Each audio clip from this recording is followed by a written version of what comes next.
Oh, say does that star-spangled banner yet wave o'er the land of the free and the home of the brave. Powerful words from our national anthem. They speak to our American identity and are woven into our national flag. Timeless words written by one man, Francis Scott Key, about one flag at one moment. September 14th, 1814, here at Fort McHenry. In 1812, the storm clouds of war had gathered over a young United States as the nation pitted itself once more against the might of the British Empire. For 2 years, the conflict wore on, from the British colonies of Canada to America's southern coast and out across the high seas. To draw off U.S. forces from Canada and damage America's economy and morale, the British Navy attacked and blockaded the nation's East Coast heartland. Up and down the Chesapeake Bay they raided, destroying towns and farms and spreading fear.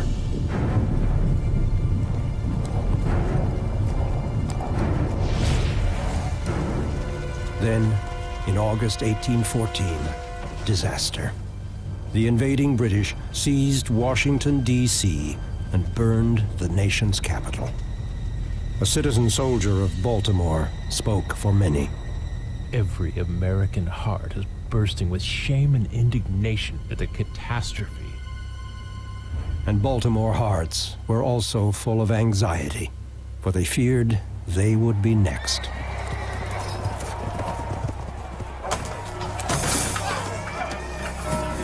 Citizens of Baltimore, take heed! The British fleet approaches. Admiral Colburn has declared that he will burn this nest of pirates. If you can, flee the city, take your valuables. Protect your families, gentlemen. As Baltimore braced itself, a young Maryland lawyer, Francis Scott Key, embarked on a diplomatic mission to free a prisoner of war, sailing right into the heart of the approaching British fleet. But with their attack on Baltimore imminent, the British detained Key amidst their massing warships. On the outskirts of Baltimore, citizens, men and women, militia, and regular troops desperately prepared defenses. They dug almost a mile of earth entrenching and waited with bated breath.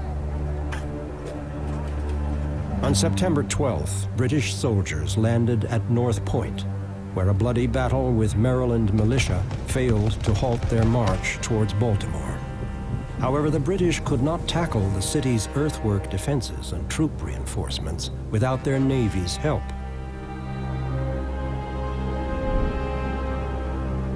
The next day, the British bomb ships would open up their main assault with a ferocious bombardment.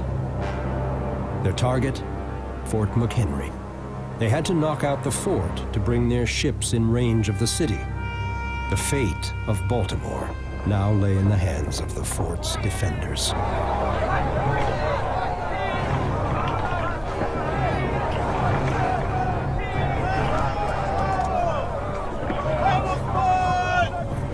Move quickly now!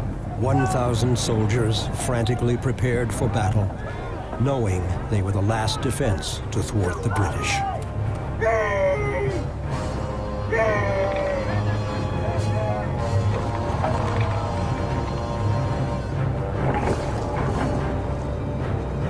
With the enemy in their sights, the men awaited the inevitable, a bombardment from the world's most formidable navy.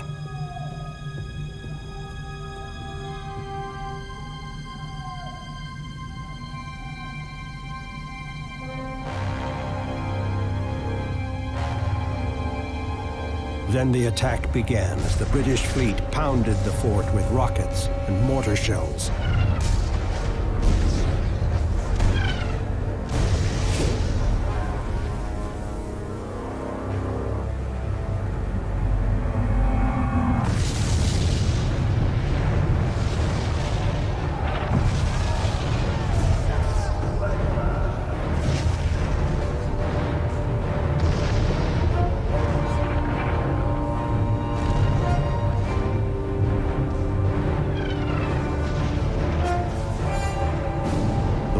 day turned into rain-soaked night. But still, the British bombs and rockets thundered over the fort, exploding deadly shrapnel in all directions. The fort's defenders were, in the words of one citizen soldier, like pigeons tied by the legs to be shot at. The American artillery answered the British with desperate return fire.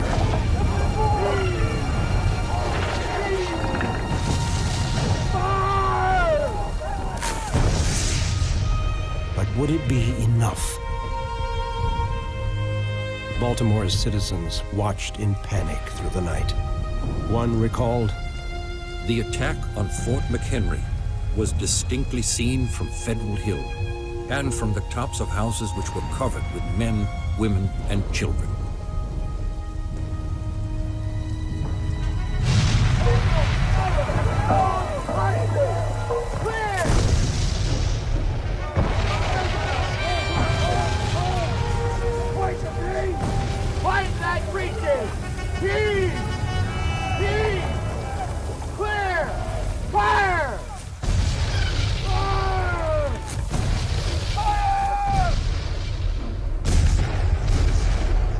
Early next morning, September 14th, the British guns finally fell silent. A huge flag was raised above the fort, but whose? Through the long night, Francis Scott Key had been forced to watch the bombardment from among the enemy fleet. Not at all. Nothing. Now, he strained to see the flag in the dawn's early light.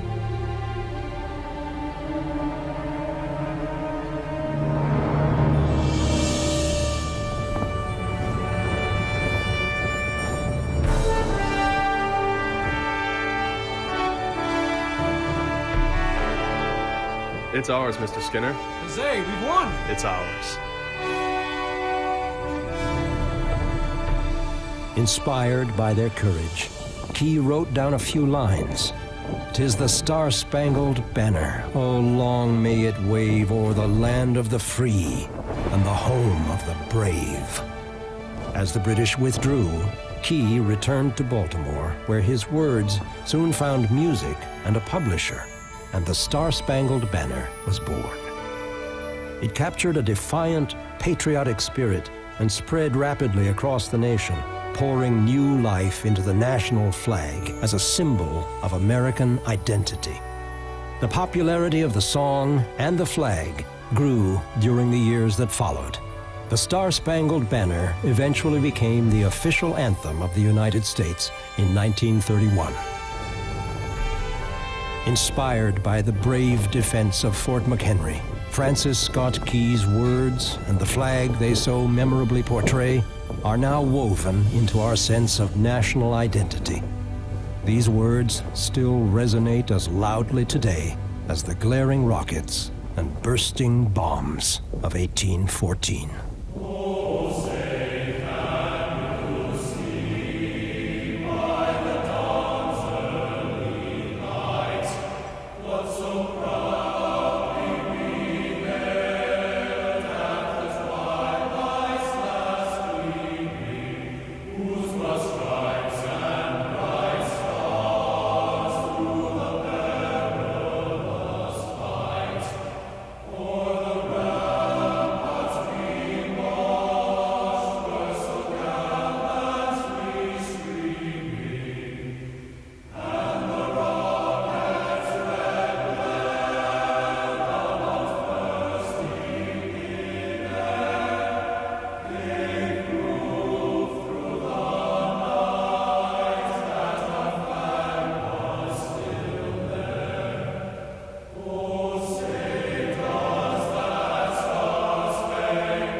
Hello everybody, this is Johns Hopkins with Baltimore Heritage, and we are back for another of our 5-minute histories videos, obviously here in front of Fort McHenry.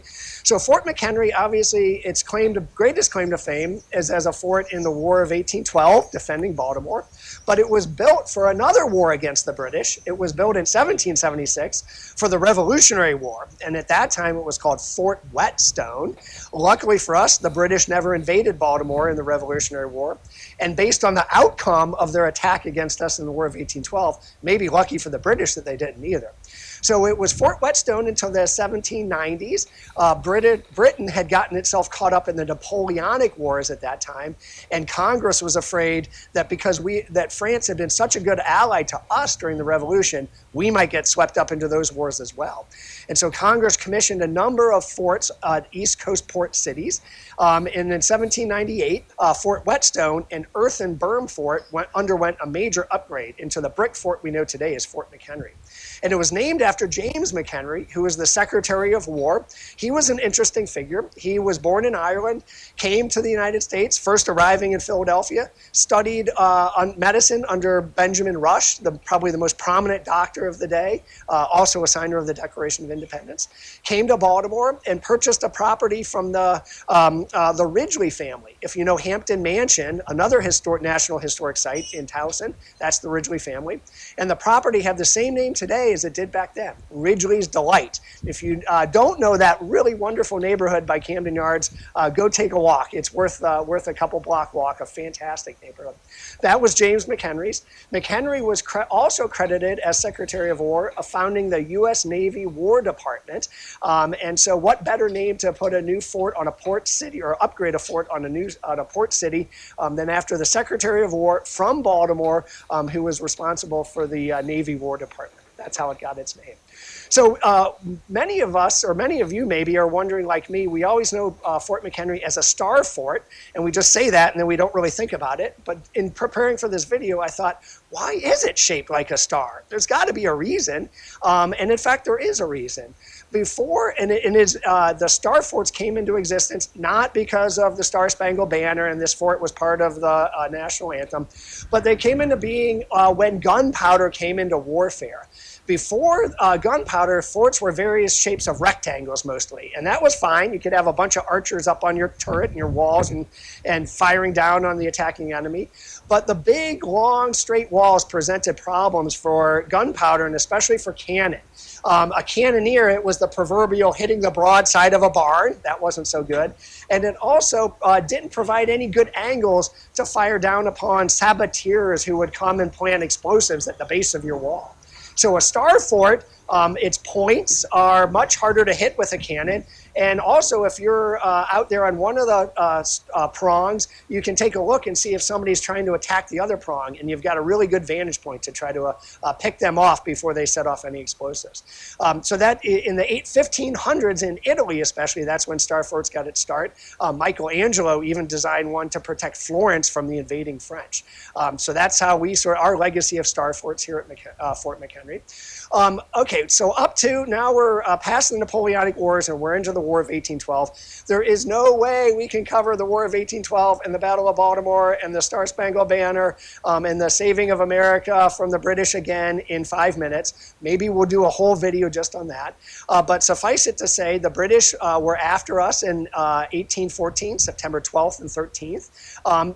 As the defenders defended the land attack at Patterson Park, the defenders here, 1,000 of them, defended from the naval assault. And the British Navy wanted to get past Fort McHenry. They didn't really care about Fort McHenry, but they wanted to get past it so that all of their cannons that were mounted on their ships, they could sail their ships in and point all those cannons at downtown Baltimore and bomb us to the living daylights. So the fort was critical in stopping that naval invasion to prevent the bombardment of downtown Baltimore.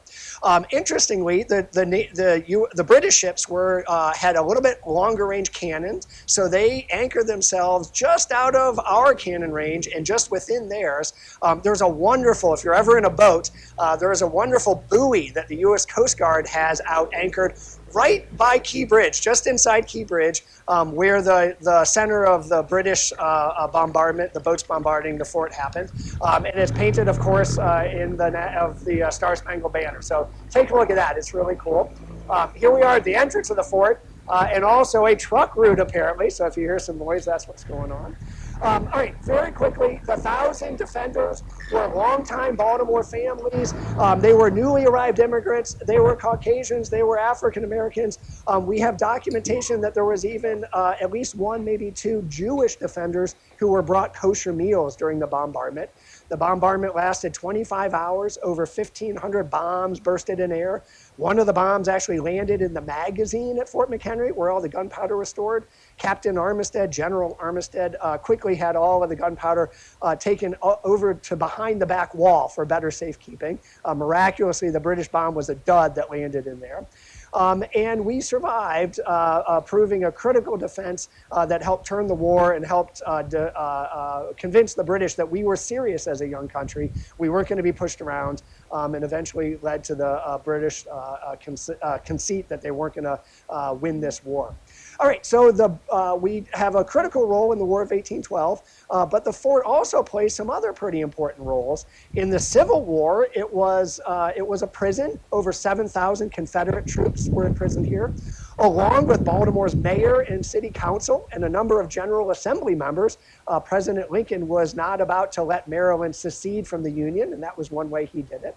In World War I, it served as an army hospital for Americans returning from Europe all the way up until 1925. Around 1912, I think, it no longer was needed as an active military installation, and the final Coast Guard folks left. 1933, a young President Roosevelt transfers it to the National Park Service, and a few years later, it's declared a national monument, which it is today, and a historic shrine. So that's a little bit of the history of Fort McHenry. Thanks for joining us, and we'll see you soon.